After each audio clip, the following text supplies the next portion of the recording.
오늘 말씀은 욥기 14장입니다. 욥기 14장. 짧은 인생의 허무함과 동정을 구하는 기도입니다.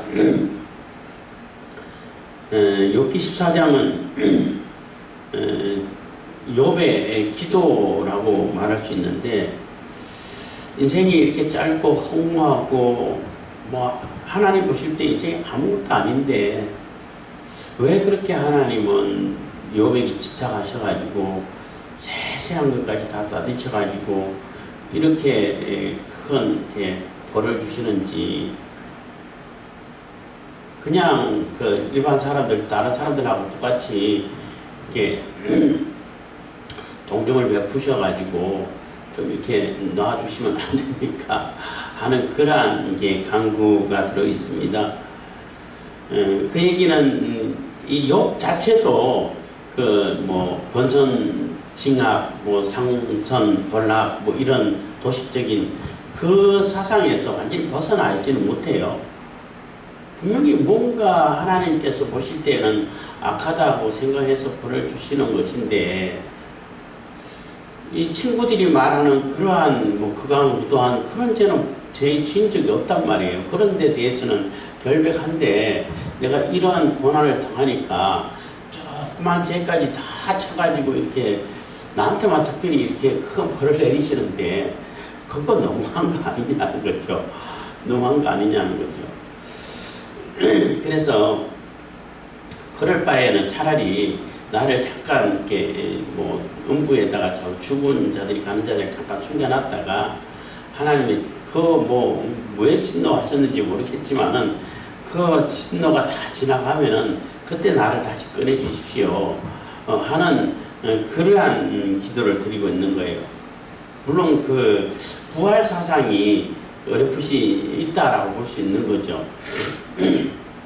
죽었다가 하나님께서는 다시 필요에 따라서 다시 살리신다는 그런 부활 사상이 있는 것이고, 부활 사상은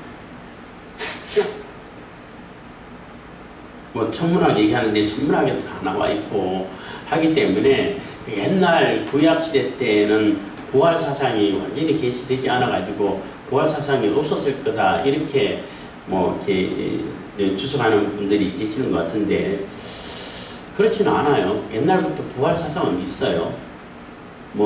지금처럼 우리가 알고 있는, 성경을 통해서 알고 있는 명확하게 구체적으로 이 정도까지는 아니지만은 분명히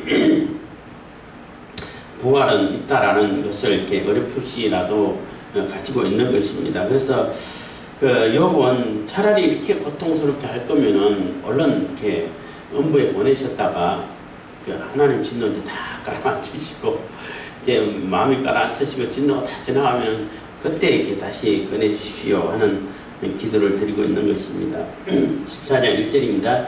여인에게서 난 사람은 사는 날이 적고 괴로움이 가득하며, 그래서 여인에게서 난 사람이란 얘기는 그냥 일반 자연적인 그런 순리로 인간 세상에 세상 사람이 일반적으로 태어나는 그러한 일반 사람들을 얘기하는 거죠. 다 여인에게서 태어나고, 사람 엄마 아버지를 통해서 태어나고 또 살아가고 또 후손을 남기고, 이런데 이러한 사람들은 사는 날이 너무나 이렇게 짧다는 거예요. 매우 이렇게 수가 적고, 적은 날 짧은 기간을 사는 동안에도 늘 괴로움에 시달리고 어렵고 근심 걱정, 고민, 고난, 이런 곳에 시달리는 그런 존재밖에 안 된다는 거죠. 사람이 살아봐야 이 당시에는 그래도 100몇 살까지 200년 가까이 산다 하더라도, 하나님의 그 영원하신 입장에서 볼 때는 너무나 짧은 인생이라는 겁니다. 그 짧은 인생을 사는 동안에 기쁘고 즐겁고 감격스럽고 이렇게 평안하고 이렇게 살아도 짧은데, 그렇게 살아도 아쉬움이 있을 텐데, 그 짧은 인생을 사는 동안에 이 자연 법칙을 통해 가지고 우리 이상 인간의 육신으로 이렇게 법칙을 통해 가지고 태어난 이 모든 사람들은 그 짧은 기간 사는 동안에도 너무나 이게 괴로움이 가득한 삶을 산다는 거죠. 그러니까 얼마나 이게 인생이 허무하냐는 거죠. 허무하고 참 기댈 데가 없고 소망이 없고 그런 허무함을 얘기하는 것입니다. 2절입니다. 그 발생함이 꽃과 같아서 서하여지고 그림자같이 신속하여서 머물지 아니하거늘. 그래서 그 발생함이 태어나가지고 사는 것이 꽃과 같다는 얘기는 꽃이 화려하긴 하지만은 꽃이 오래 못 가잖아요. 화무 11호 해가지고 열흘을 못 간다고. 펴있는 꽃은 열흘 동안 못 가고 치고 다른 꽃이 새로 피는 거죠. 그래서 오랫동안 피는 꽃은 그 꽃이 계속 몇 달 동안 펴 있는 것이 아니라 그 꽃은 지고 다른 꽃이 피고 다른 꽃이 피고 이렇게 되잖아요. 어쨌든 간에 매우 짧다는 얘기인 것입니다. 여기서는 매우 짧은 시간 동안 사는데 바로 이제 시들어가고 쇠어간다는 얘기는 시들어간다는 얘기죠. 그림자같이 신속하여서, 그래서 그림자도 보고 있으면은 금방 쑥 바뀌고 또 해가 지면은 금방 사라져버리고 하는 것처럼 신속하여서 머물지 아니하거든. 그래서 한 곳에 가만히 머물러서 영원한 삶을 살 수가 없다는 거예요. 인생은 순식간에 지나가는 그러한 삶을 살 수밖에 없다는 것입니다. 3절입니다. 이와 같은 자를 주께서 눈을 들어 살피시나이까 나를 주의 앞으로 이끌어서 신문하시나이까. 그래서 이렇게 짧은 인생을 살고 순식간에 왔다 순식간에 가버리는 그러한 인생인데 그거를 이게 하나님이 쟤는 저 짧은 인생 살지만 쟤는 가만히 두면 안 되겠어. 가만히 뒀다가는 큰일 나겠어 해가지고 세세하게 그냥 현미경으로 살피듯이 살피신다는 거예요. 그래서 현미경으로 살펴가지고 조그만 티끌하는 죄라도 다 있으면 다 끄집어내가지고 이렇게 벌을 주시고 이렇게 재앙을 내리시냐니까 하는 얘기인 것입니다. 그래서 주께서 눈을 들어 살피시나이까 나를 주의 앞으로 이끌어서 신문하시나이까. 주님 앞으로 이끌어가지고 너 옛날에 쬐끄만 애기 때 이런 죄도 있지 이런 죄도 있지 이렇게 따지는 것처럼 한다는 거예요. 그렇게 아니면 내가 왜 이런 고난을 당할 수 있냐는 거죠. 왜 이런 재앙을 당하고 고난을 당할 수 있냐는 겁니다. 이 얘기는 욥도 상선벌악의 그 사상, 도식적인 상선벌악의 그 사상에서 벗어나지 못하고 있다는 얘기인 거예요. 그 범주에 있는데 그래도 욥의 친구들은 아예 그냥 기계적으로 딱 대입해가지고 너 이러니까 이런 거야 이렇게 딱 아예 단정 지어버린 것이고 욥은 너무 좀 억울하기도 하고 너무 이상하다는 거예요. 그렇게 따지면은 다 벌을 받아야 되는데 다 재앙으로 살아남은 사람이 없을 텐데 왜 딴 사람은 괜찮고 나만 그러냐는 거죠. 왜 나한테만 이렇게 그 집중하셔가지고 현미경으로 다 찾아내가지고 조그만 것까지 이만큼 크게 벌하시냐는 거죠. 그래서 하나님께서 분명히 그 죄에 대한 벌을 가하시는데 나에게는 너무나 혹독하다는 거죠. 지은 죄에 비해 가지고 욥이 죄 안 짓던 얘기 아니라 지은 죄에 비해 가지고 또 욥은 또 회개하고 또 다시 정결케 한 제사도 드리고 이렇게 살아왔단 말이에요. 그러면은 그 용서됐을 텐데 그 용서 하나도 안 되고 그 너무나 큰 벌을 받는다. 이게 이상하다라는 거죠. 그런 생각을 갖고 있다는 것입니다. 그래서 욥 자체도 이제 상승벌악의 그러한 구조 사상에서 완전히 벗어나 있지는 못하다는 거죠. 하나님께서 어떤 섭리를 가지고 하나님의 어떤 계획을 가지고 이런 시련을 주고 단련을 시키고 욥을 더 이렇게 성숙되고 더 이렇게 눈을 떠서 더 넓은 세상을 보게끔 하기 위한 그 과정이라는 생각은 못하고 있는 거죠. 지금은 분명히 죄에 대한 결과라는 것도 본인도 생각하고 있다는 겁니다. 근데 그 죄에 대한 결과치고는 너무나 사람들하고는 불공평하다는 거지. 자기는 다른 사람에 비해서는 그렇게 큰 죄를 짓지 않았음에도 불구하고 다른 사람들이 상상할 수도 없는 그런 어마어마한 벌을 받으니까 이게 이해가 안 간다는 것입니다. 4절입니다. 누가 깨끗한 것을 더러운 것 가운데서 낼 수 있으리까 하나도 없나이다. 그래서 누가 깨끗한 것을 더러운 가운데서 낼 수 있으리까 한 얘기는 뭐 이게 제가 보긴 봤는데 정확하게 그런 얘기라고 볼 수 있어요.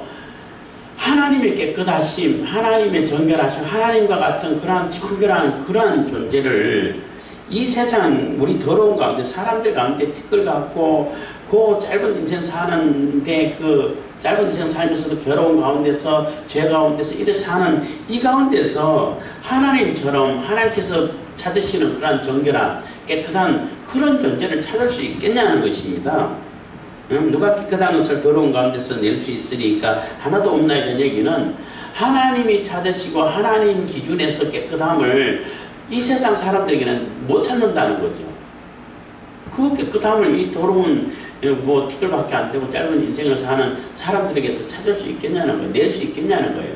아무도 없지 않냐. 그러니까 다 더럽고 다 죄 가운데 살고 다 그 하나님 보실 때는 벌을 받아야 되는 건 맞는데 그럼 다 똑같이 해야 되는데 왜 나한테만 이렇게 혹독하냐는 거죠.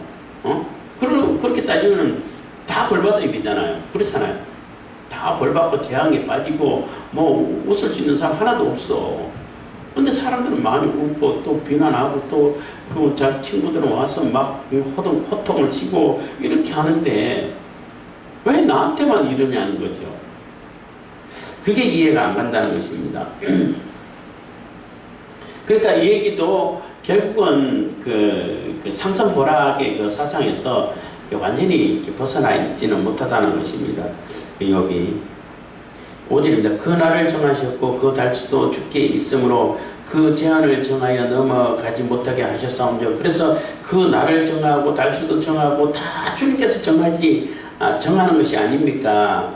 그 제한을 정하여 넘어가지 못하게 하셨사오며 그래서 하나님께서 정해놓은 달 뭐 횟수, 날씨 우리 인간은 다 하나님께서 정해놓으셨는데 뭐 수명도 정해놓으셨는데 그거를 하나님이 정하신 것을 벗어나가지고 인간 스스로 내 마음대로 뭐 난 더 살 거야 뭐 이렇게 할 수가 있냐는 거예요.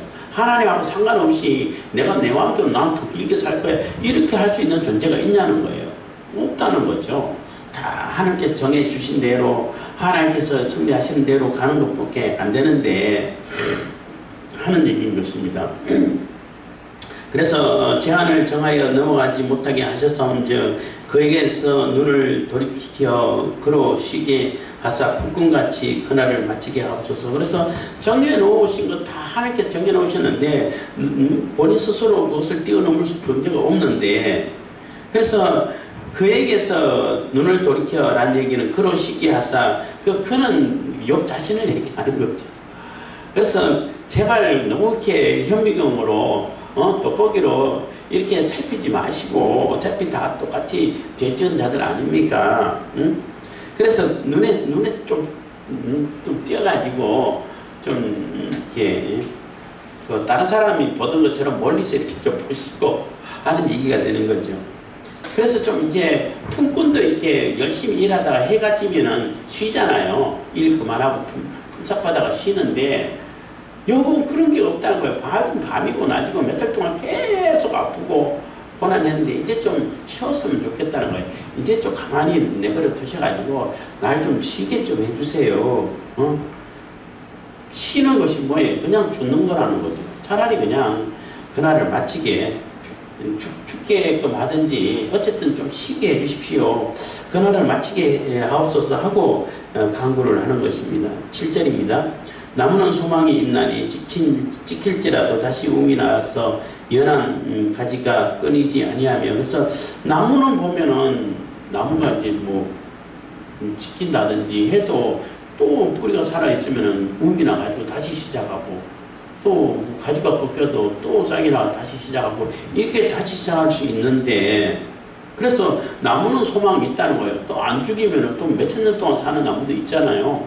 그렇게 사는 나무가 있는데 사람은 그렇지 않다는 거죠. 비교를 하는 거죠. 8절 그 뿌리가 땅에서 늙고 줄기가 흙에서 죽을지라도 물 가운데서 우미 돋고 가지가 발하여 새로 심은 것과 같거니와 사람은 죽으면 소멸되나니 그 기운이 끊어진즉 그가 어디 있느냐. 그래서 뭐 나무는 끊어져 또 비가 오고 또 습기가 있고 그래서 물을 흡수하게 되고 하면은 다시 살고 하는데 사람은 안 그렇다는 거예요. 한번 죽으면은 그 사람은 그걸로 끝난다는 거죠.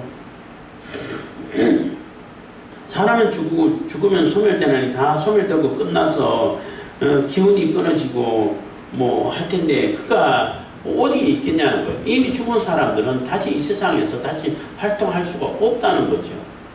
물론 뭐 미래에 부활하면은 이 세상은 아니고 새로 하나님께 창조된 그 세상에서 살겠지만은 이 세상에서는 완전히 소멸되고 없어진다는 얘기입니다. 그래서 나무나 이 식물들하고는 너무나 비교가 된다는 거죠. 나무들은 그래서 이렇게 막 환난을 당해서 태풍을 만나서 부러지고 병에 맞아서 깨지고 해가지고 없다 하더라도 이게 다시 솟아날 수 있는 희망이 있는데 사람은 그게 없으니까 이런 고난 속에서 어마어마한 고통 속에서 재앙 속에서 끊어져 버리면 끝나버릴 텐데 왜 그러십니까? 하는 얘기가 되는 거죠. 11절입니다. 물이 바다에서 줄어지고 하수가 잦아서 마름같이 사람이 누우면 다시 일어나지 못하고 하늘이 없어지기까지 눈을 뜨지 못하며 잠을 깨지 못하느니라. 그래서 같은 얘기인 것입니다. 뭐 물이 바다에서 줄어지고 하수가 잦아서 마름같이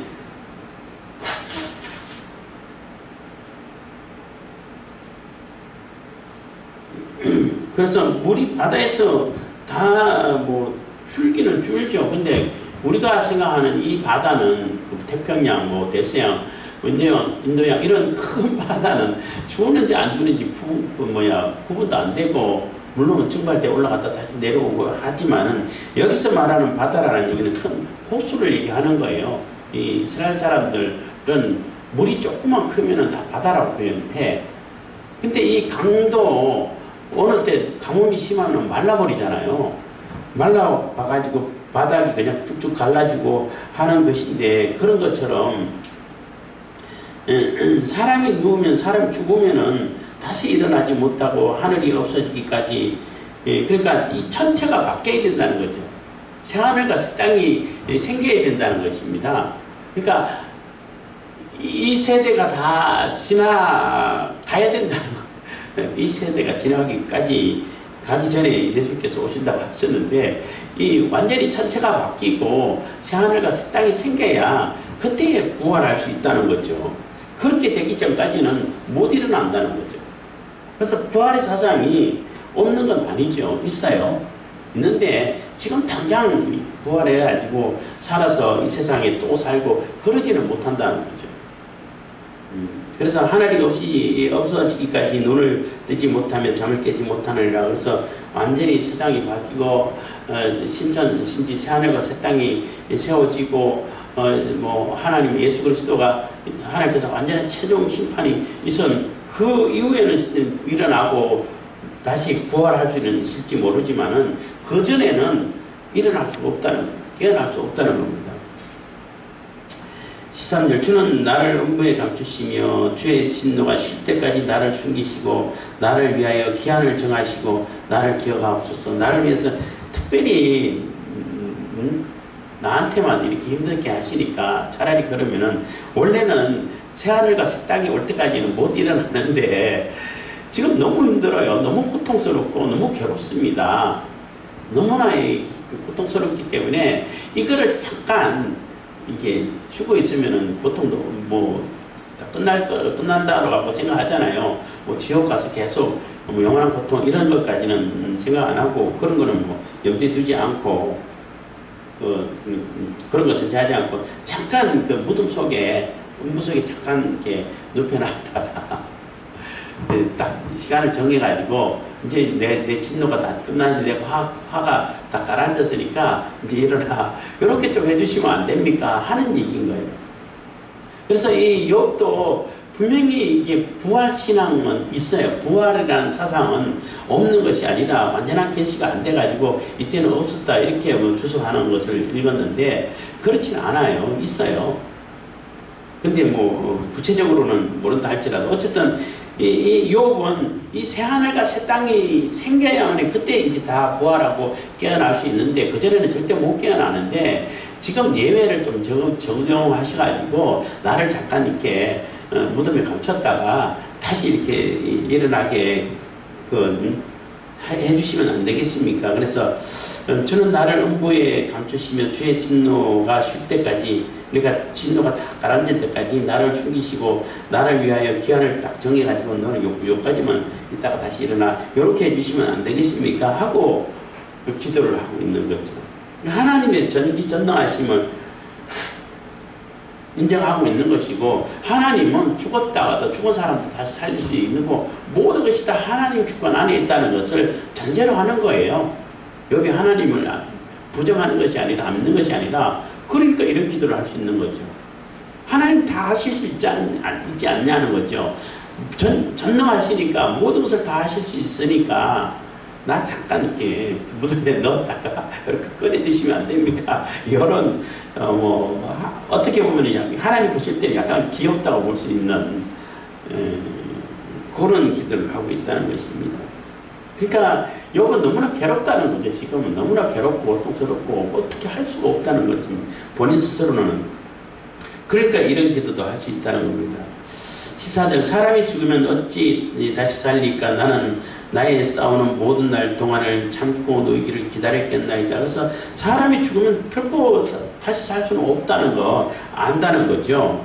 그래서 나는 나의 싸우는 모든 날 동안 참고 너희기를 기다렸겠나이다. 그래서 절대 사람이 죽으면 다시 살 수가 없다는 거 아는데 하늘이 바뀌기까지는 이 세대가 다 바뀌기까지는 못 사는데 그거 알기 때문에 그래도 이를 깡물고 참고 언제 이게 끝날 거야, 이게 놓여질 거야 하고 기다렸다는 것입니다. 그랬고 기다렸는데 계속 되니까 이렇게 계속 될 바에는 잠깐 죽었다가 노를 가라앉으시고 다시 살려주면 안 되겠습니까? 하는 얘기가 되는 거죠.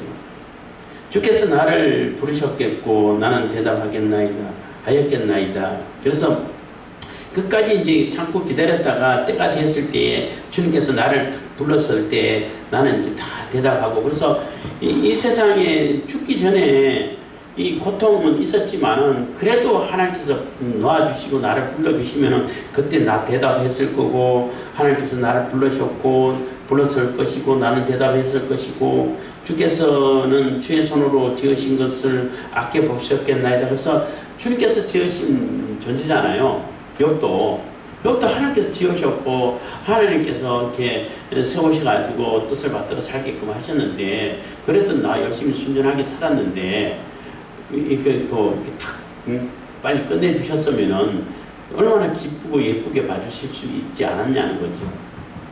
하나님 앞에 재롱을 떨 수 있지 않았겠냐는 것입니다. 아껴보셨겠나이다. 그러하온데 16절, 그러하온데 이제 주께서는 나의 걸음을 세시오니 나의 죄를 살피지 아니하시나이까. 그래서 그렇게 조금 이렇게 고난을 주다가 빨리 놓여가지고 불러주시면 대답하였을 거고, 하나님께서 보실 때도 예쁘게 봐주셨을 거고 아껴보셨을 텐데 그거 안 하니까, 그거는 그렇게는 안 하시고 이제 주께서 나의 걸음을 세주니 한 걸음 한 발치 한 발치 일거수일투족을 다 조사를 해가지고 괴롭게 하니까 도무지 이해를 할 수가 없다는 것입니다. 그래서 다 나의 죄를 살피지 아니하시나이까 다 살피고 있다는 것입니다. 그래서 하니까 너무 힘들다는 거죠.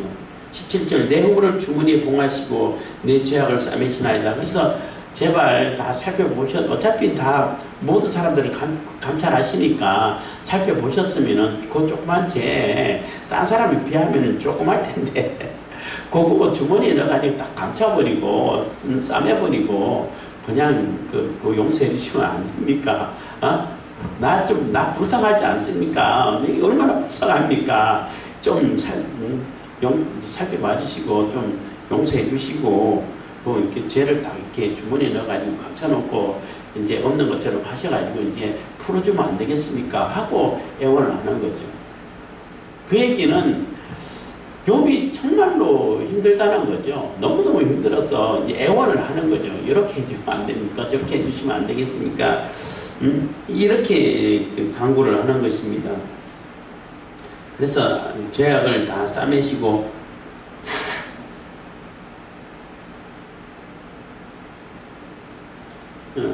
그래서 내 허물을 주머니에 봉하시고 내 죄악을 싸매시나이다. 그래서 18절입니다. 무너지는 산은 정령 흩어지고 바위는 그 자리에 옮겨가고, 그래서 무너지는 산은 뭐 다 흩어지고 뭐 바위는 그 자리에 옮겨가고 한 얘기는 이 산이라 그러면 그 당시로서는 이게 변함이 없는 것, 움직이지 않고 영원히 존속하는,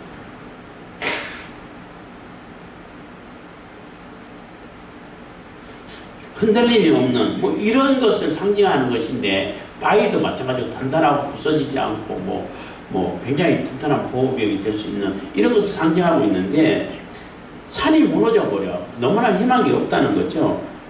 그래서 다 흩어져 버리고 바위도 그 자리에서 옮겨가 버리고 뭐 기댈 데도 없게 된다는 거죠. 물은 돌을 닳게 하고 넘치는 물은 땅의 티끌을 씻어버리나이다. 물은 또 돌도 그 튼튼하고 단단한 돌도 물이 다 지나가면 깨끗하게 닳게 수마라 그러죠.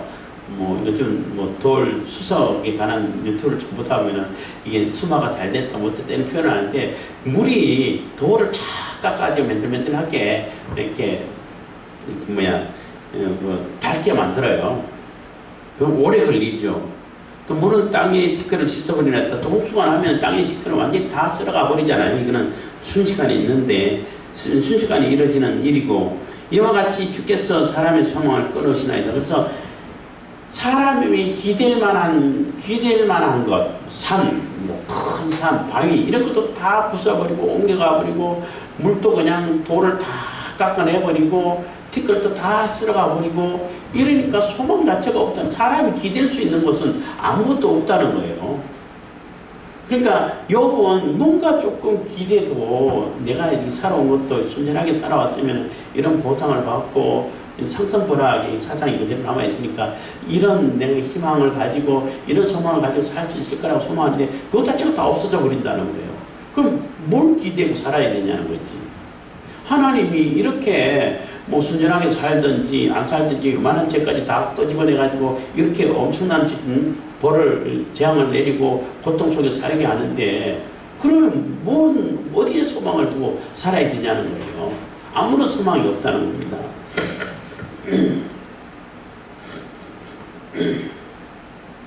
그래서 이렇게 주께서는 사람의 소망을 끊으시나이다. 20절, 주께서 사람을 영영히 이기셔서 떠나게 하시며 그의 얼굴빛을 변하게 하시고 쫓아 보내시오니. 그래서 주께서 사람을 영영히 이기신다는 얘기는 사람은 절대 하나님을 못 이긴다는 거죠. 뭐 부당하든지 부당 안 하든지 상관없어요. 하나님께서 행하시면 그냥 당할 수밖에 없는 존재가 사람이라는 거예요. 그래서 주께서 사람을 영영히 이긴다. 영원히 반대로 얘기하면 영원히 사람들은 하나님을 못 이긴다는 거죠. 그래서 떠나게 하시며 그의 얼굴빛을 변하게 하시고 쫓아보내시오니. 그래서 하나님께서 화를 내시고 얼굴빛이 변해가지고 진노하셔가지고 쫓아내고 하면은 사람들은 이유 여호와를 막론하고 당할 수밖에 없다는 거죠. 그렇잖아요. 그렇다 하고 하나님께서 부당하고 이게 근거도 없고 정의도 없이 이렇게 행동한다는 얘기는 아니지만은 하나님의 절대성을 얘기하는 거예요. 하나님이 절대적으로 실행하실 때는 그게 인간 스스로는 생각할 때 옳다 그러다 억울하다 맞다 안 맞다 이렇게 생각하는 거 상관없이 그대로 진행이 되어버린다는 거죠. 거기에 대항할 수 있는 존재가 아무도 없다는 겁니다. 그래서 주께서 사람을 영영히 이기셔서 떠나게 하시고 그의 얼굴빛을 변하게 하시고 쫓아보내시오니. 그래서 다 쫓아내버리고 더 이상 불쌍히 여기지도 않으시고 또 동정을 베풀어 주셔가지고 그래 너는 조금 더 이렇게 편하게 살아봐 이렇게 하지도 않으시고 이렇게 하시고 쫓아내버리면은 그럼 어떻게 하겠냐는 것입니다. 그 아들이 존귀하나 그가 알지 못하며. 그래서 여기서 아들이라는 얘기는 그 후손을 얘기하는 거예요. 바로 밑에 아들도 아들이고 뭐 히브리어에는 후손 뭐 자손까지 다 똑같은 단어를 쓰기 때문에 그 후손들이 아무리 내가 존귀하게 내 자식도 존귀하죠. 귀하지. 뭐 어느 것보다 귀하죠. 손자 저 후손들이 귀하지만은 그가 알지 못하며 비천하나 그가 깨닫지 못하나이다 하는 얘기는 그 후손이 어떻게 될지는 내가 아무리 귀하게 여기고 또 좋게 여긴다 좋게 아름답게 본다 하더라도 내 마음대로 할 수 없다는 거예요. 내가 아무리 내 아들이 귀하지만은 아들이 잘 되기를 바라고 그래서 이렇게 교육도 하고 하지만은 그 아들이 어떻게 될지 알 수가 없다는 거예요. 비천하나 깨닫지 못한 그 후손이 그냥 비천하는 일을 당하고 또 욥처럼 욥의 그 부모님들도 그 조상들도 욥을 굉장히 귀하게 여겼을 텐데 이렇게 엄청난 일을 당해도 모르잖아요. 어떻게 알아요? 모르지. 그 후손이 우리는 이미 세상 살다 가버리면은 후손이 어떻게 되는지 우리가 어떻게 알아요? 물론 천국 가서 보고 있는지는 모르겠지만은 전혀 깨닫지 못한다는 것입니다. 그래서 사람이 어떻게 할 수 있는 것은 하나도 없다는 거죠. 그거 다 하나님께서 하시는 거라는 거죠. 그래서 그 하나님께서는 뭐 사람들이 의지하고 있고 기대고 있는 것도 다 없애버릴 수도 있는 것이고 심지어는 산도 다 흩어버리고 바위도 다 옮겨버리고 이렇게 하실 수 있다는 거죠. 사람이 의지하고 기댈 수 있는 것은 하나님께서 다 없애버릴 수 있다는 거예요. 오로지 하나님 외에는 기댈 수 있는 존재가 사실 없다는 걸 간접적으로 얘기하고 있는 거예요. 그래서 하나님께서 진노하셔가지고 어떤 일을 하시면은 사람이 막을 수 있는 방법이 없다는 거예요. 그대로 당할 수밖에 없다는 거죠. 그렇기 때문에 내 후손이 아무리 귀하고 존귀한다 할지라도 귀하게 내가 여긴다 할지라도 내가 그 후손을 어떻게 해줄 수 있는 방법이 없다는 거예요. 그렇잖아요. 아무리 비천하고 비천한 상황이 있어도 내가 그 후손에 이따가 다시 내려가가지고 어떻게 고칠 수 있는 방법이 없잖아요. 그렇죠. 그것조차도 이제 깨닫지 못한다는 것입니다. 그래서 어떻게 비천하고 후손이 어떻게 될지도 우리로서는 깨달을 수 없는 것이고 우리 옛 조상도 이미 이 세상을 떠난 조상도 우리가 이렇게 될 거라는 것도 상상도 못하고 그렇다는 거죠. 22절 오직 자기의 살이 아프고 자기의 마음이 슬플 뿐입니다. 그래서 이렇게 인간이 이렇게 무상하고 허무하고 이렇게 괴로운 가운데 살고 또 욥은 지금 엄청나게 힘들고 고통 가운데 있는데 그냥 욥 자신만 괴롭고 마음이 아프고 힘들고 어렵다는 거예요. 이게 누구에게 호소할 수 있는 것도 아니고 조상 탓할 수도 있는 것도 아니고 그리고 조상이 와가지고 내 어려움과 고난을 해결해 줄 수 있는 방법도 없고 그렇기 때문에 자기 살이 아프고 지금 살이 아프다는 얘기는 온 만시창이 태가 터지고 있잖아요. 마음은 더 많이 아프고 슬프죠. 거기에서 친구들이 와가지고 뭔가 위로라도 해줄 줄 알았는데 오히려 또 공박을 하니까 더 괴롭고 그냥 염장 지른다 그러죠. 상처에 수고 뿌리듯이 괴롭게 하고 더 힘들게 만들고 이렇게 하니까 헤어나갈 수 있는 방법이 없다는 거예요. 내가 이러한 상황에서 헤쳐나갈 수 있는 방법 자체가 없다는 거예요. 하나님이 다 하시는 것인데 하나님께서 어떻게 정해주셔야 되고 하나님께서 해결해 주셔야 방법이 있지 그 외에는 인간 스스로 해결할 수 있는 방법은 아예 없다는 거예요. 그냥 고통스럽고 괴로울 뿐이라는 거죠.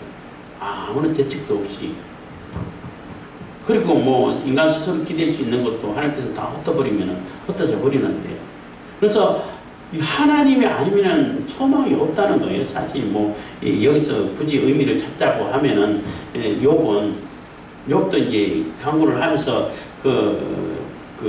나름대로 이렇게 의미하는 바가 하나님이 아니면 아무것도 없지 않습니까? 하는 얘기. 하나님이 빨리 이걸 정리해 주시고 끝내 주시고 해결을 해 주셔야 방법이 있지. 인간 스스로 해결할 수 있는 존재는 없다는 거예요. 아무리 조상이 내 후손이 귀하다 할지라도 그 내 후손을 내가 어떻게 해줄 수 있냐는 거예요. 없잖아요. 그것처럼 욥이 이렇게 고난을 당하고 있는데 내 조상이 와가지고 아이고 너 힘들지 너 이렇게 된 거야 하고 뭐 해결해 줄 수 있는 그런 길이 있냐는 거예요. 없어요. 오로지 하나님 외에는 희망이 없고 길이 없다는 겁니다. 그래서 하나님께서 제발 오셔서 차라리 나를 이렇게 고통스럽고 죽일 거면은 잠깐 죽이셨다. 무덤에 넣어놨다가 진노를 가라앉히시고 다시 꺼내주시면 안 되겠습니까? 이런 기도를 하고 있다는 거죠. 그만큼 힘들고 어렵다는 것입니다. 그렇지만 하나님 외에는 모든 것이 다 하나님 주권 아래에 있는 것이고 하나님 외에는 결코 소망이 없습니다. 그러니까 하나님이 제발 좀 빨리 좀 끝내주세요. 빨리 이게 이 고난이 다 지나가고 끝날 수 있도록 이 상황이 끝날 수 있도록 어떤 방법을 쓰시든지 간에 다 하나님 가능하시잖아요. 어떤 방법을 쓰시든지 간에 이것을 제발 좀 이제 끝내주세요 하는 그런 기도를 드리고 있는 것입니다. 기도하겠습니다. 사랑해 주셔서 감사합니다. 이 시간에도 은혜와 복을 주시면 감사합니다.